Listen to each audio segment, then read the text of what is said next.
I don't know. He's tough.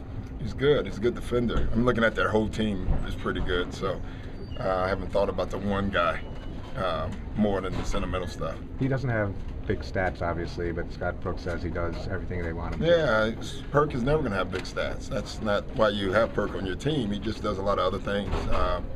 You know, I don't know. You can't put a number on, you know, identity or, you know, perception. But there is a number. I don't know what it is, but Perk gives that team that.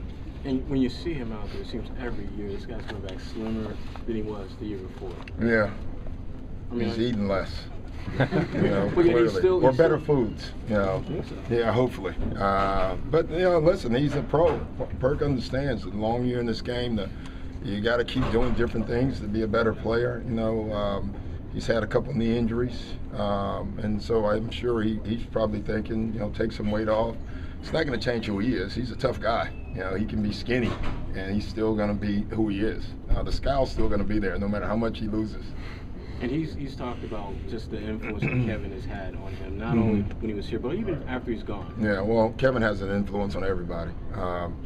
And I thought he really helped Perk, you know, not only just, as Perk said, on the floor, but off the floor, being a professional, you know, game preparation. There's nobody better in our league, in my opinion, than Kevin, and now you hear that Perk does the same stuff, and it rubs off, you know, when you have a guy in your locker room like that, and then everybody else starts to do it.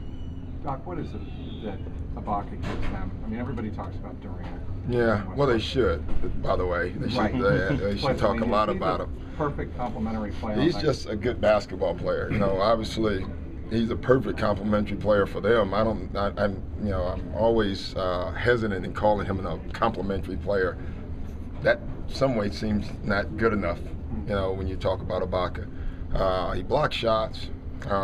He rotates on defense.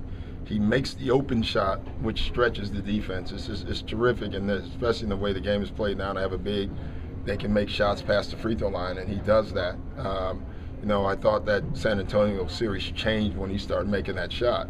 So he just does a lot of things, you know, and then when you have him and Perk on the floor at the same time roaming around, that's pretty good. Doc,